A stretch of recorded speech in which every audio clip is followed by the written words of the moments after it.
Estas férias leve o observador no bolso. Na praia, no campo ou entre viagens, acompanhe toda a atualidade sem limites. Assine com 40€ de desconto e habilite-se a ganhar uma estadia de 2 noites num dos hotéis boutique da Small Portuguese Hotels. Este verão, desligue da rotina, não da informação. Assine em observador.pt. Fim de semana.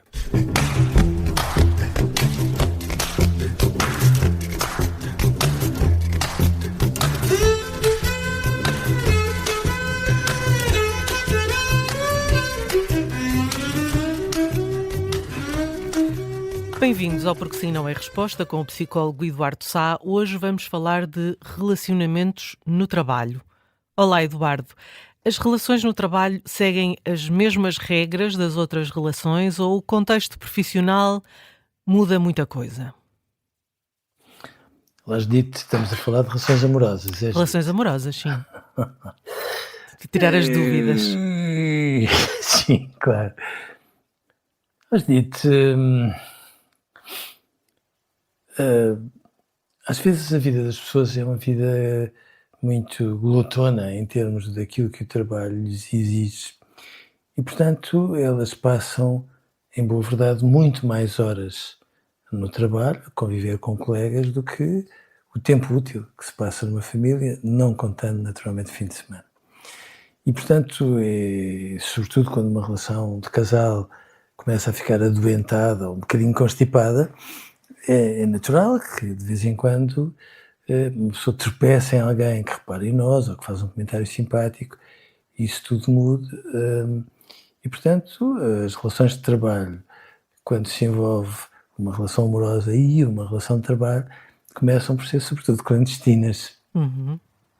Nunca suficientemente clandestinas, porque nós somos todas pessoas muito mais transparentes do que às vezes gostaríamos, sobretudo nestas circunstâncias, e portanto às vezes só falta termos luzinhas a acender e a apagar na testa, a dizer sim, eu gosto realmente daquela pessoa, e portanto vai-se tentando manter uma relação clandestina, mas depois há sempre um jantar da empresa, festa de Natal, isto ou aquilo, e por coincidência as pessoas estão sempre sentadas uma ao lado da outra, e portanto deixam de estar assim,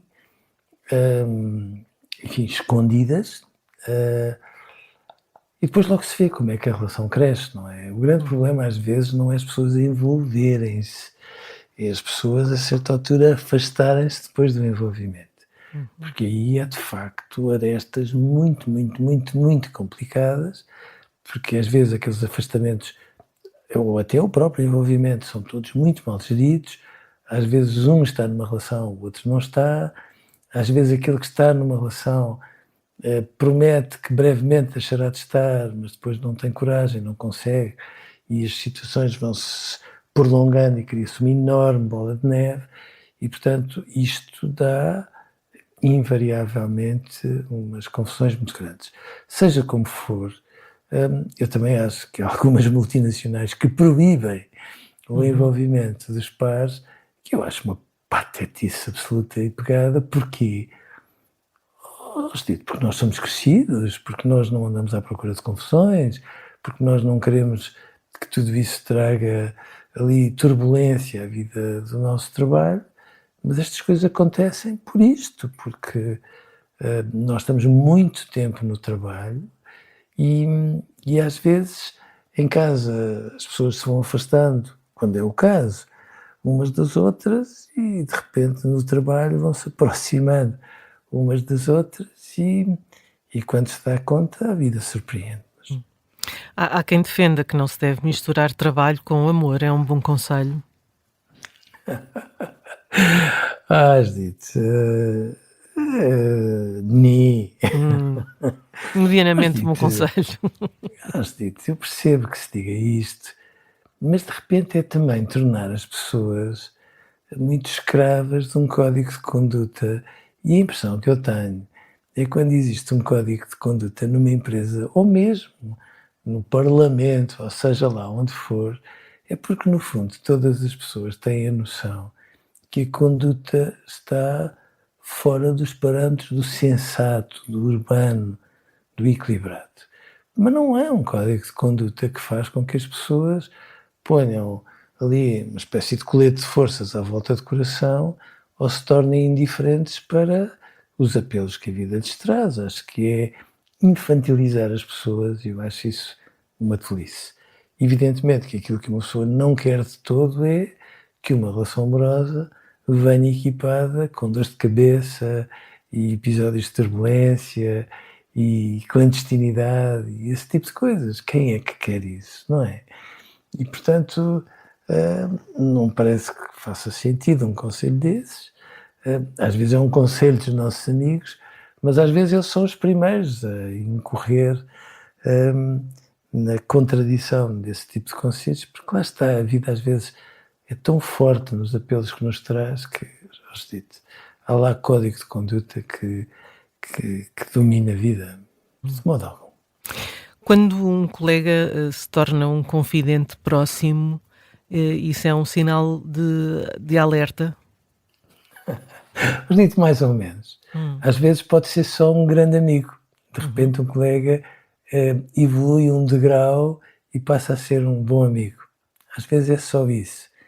Às vezes um colega, também ele próprio, se surpreende com aquela pessoa e de repente aquela pessoa que podia ser uma boa amiga, se fosse o caso, de repente começa a ter outro tipo de preponderância. Às vezes há pessoas que também são muito manipuladoras e que percebem que as nossas fragilidades são um território, enfim, muito favorável para que quem é manipulador se torne mais manipulador ainda.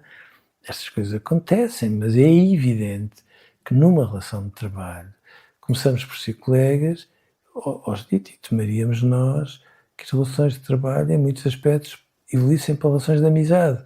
Não seremos todos amigos uns dos outros, mas se pudermos no trabalho ter relações de amizade, pessoas que saibam um bocadinho da nossa vida, que nos aconselhem, que nos apoiem, não vem daí mal nenhum, pelo contrário, o nosso rendimento prospera e a maneira como nós vamos para o trabalho não é tanto daquelas pessoas não envolvidas com o sentimento de que o trabalho está a trazer muitas surpresas boas, não só nas funções que desempenham, mas nas relações que de alguma forma esclarecem. E um romance no trabalho pode ser também uma espécie de fantasia?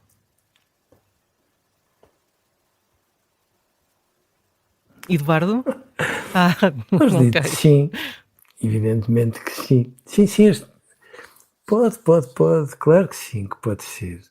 Agora, lá estás, dito. Eu tenho sempre medo das pessoas, dos nossos sonhos, mas nós todos temos nos sonhos muitas pessoas, atenção, porque tem muito a ver com toda a experiência, com tudo aquilo que nós vamos compondo um bocadinho em abstrato de alguém que faça parte dos nossos sonhos. Às vezes pode ser um bocadinho fantasia, mas às vezes pode ser uma locomotiva que nos vira do avesso e tenha todas as características ao contrário das pessoas dos nossos sonhos, mas de repente se tenha tornado tão importante, que, olha, nos virou do avesso quando nós estávamos a ter uma relação preferencial com as pessoas dos nossos sonhos e de repente percebemos que às vezes há na vida pessoas que conseguem ser que as pessoas dos nossos sonhos e quando as pessoas que nós descobrimos são mais bonitas que as pessoas dos sonhos, hoje digo, nós devemos ir atrás delas porque não é todos os dias que isso nos acontece.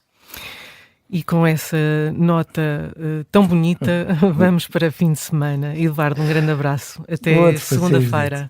Um bom fim de semana. Bom fim de semana.